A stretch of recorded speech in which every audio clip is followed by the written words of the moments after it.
explanation. Yes, question right there. Hi, everybody.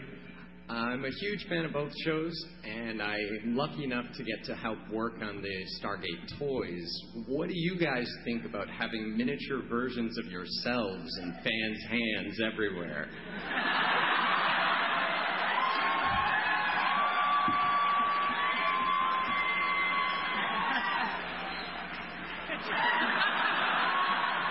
Can I just say that I am my own miniature version of myself? Nice that other people are playing with me for a change.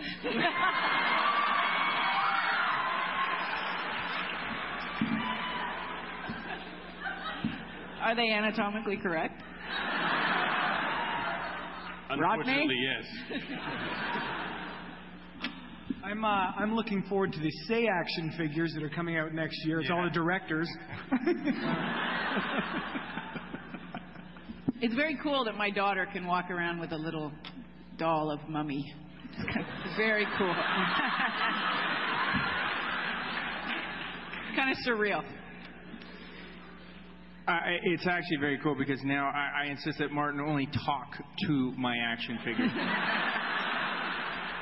Can't hear you. Talk to the action figure. Point to the doll where David Hewlett touched you.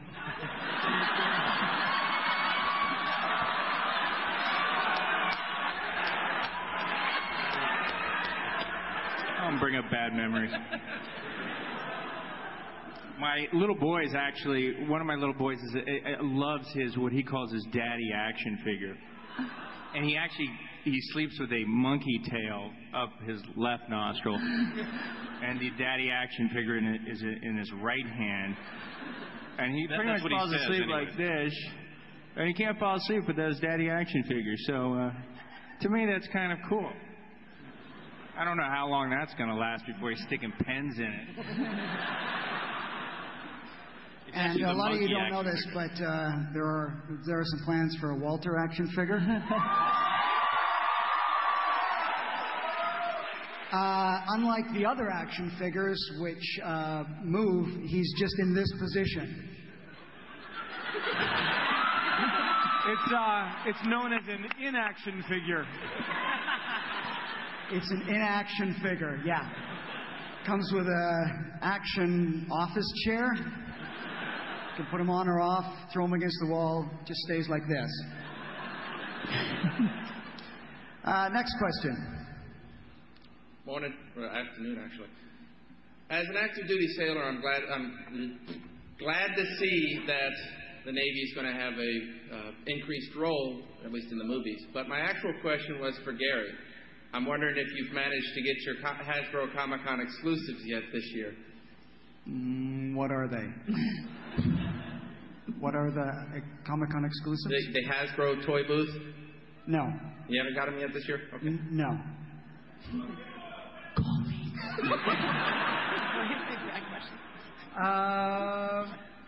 I got a question for the producers.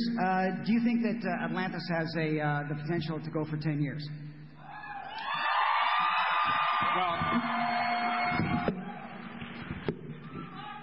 you know, now that we have the little tiny dolls and we can build much smaller sets,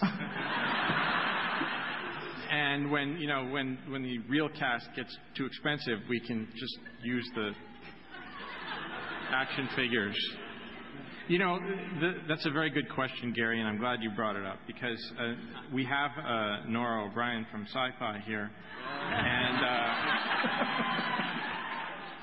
and you know, she could probably shed some light on whether season 5 is going to get picked up. Couldn't you, Nora? Robert, when I asked you before the panel to help me, that wasn't what. No, it's a great question, and I think. No pressure. I'm just going on record right now, right?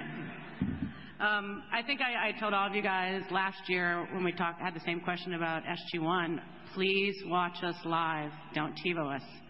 Obviously, that will keep the show going longer and longer, and let's hope it does go for 10 years. That would be fantastic.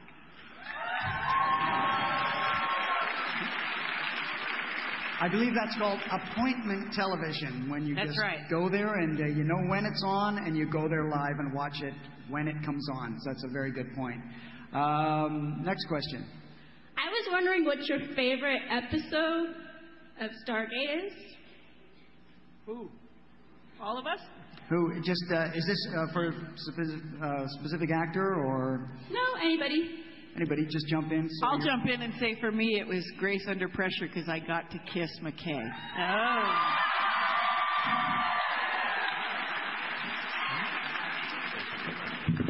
I'm kidding. I like the one where I got to work with myself.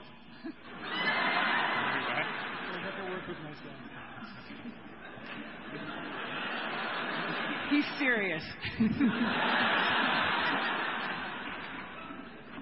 Jewel, what was your favorite episode? Of Atlantis. I'm a little biased, but... And why was that? I'm just going to get to the bottom of this. Why was that your favorite episode? Oh, because I was in it.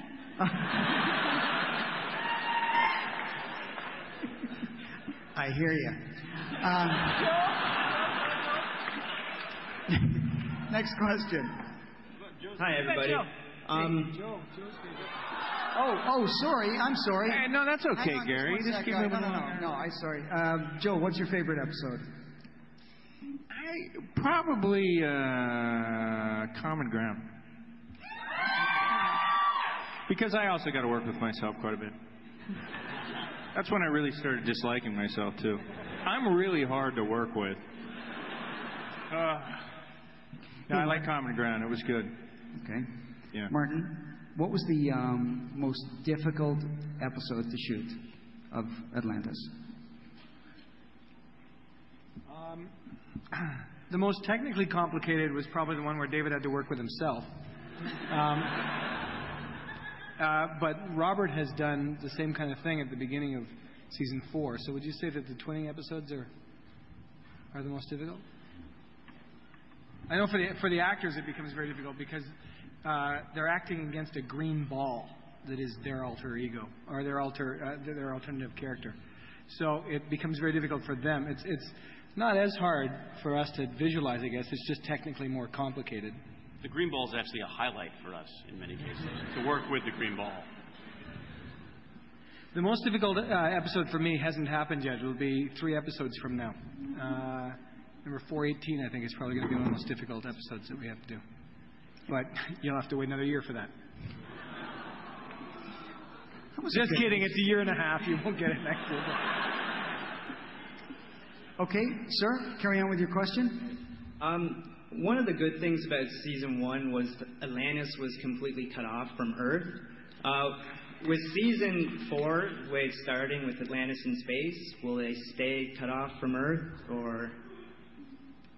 Let me talk you through season 4. No, I won't really. You should watch it. Well, I mean, in season 3, we've set up the Midway Station, and we're going to follow that through a good part of season 4. But, you know, sci-fi, nothing lasts forever, and the best laid plans often go awry. So if you get your heart set on the Midway Station, you may be disappointed. I hope I didn't spoil it for you. I haven't got that script yet. Talk amongst yourselves. You know, I know the fans also like to know what else is happening, like for the actors outside of the Atlantis universe. So maybe you guys can just touch upon some of the things you've been working on. David, I know you did a film called Dog's Breakfast. Do you want to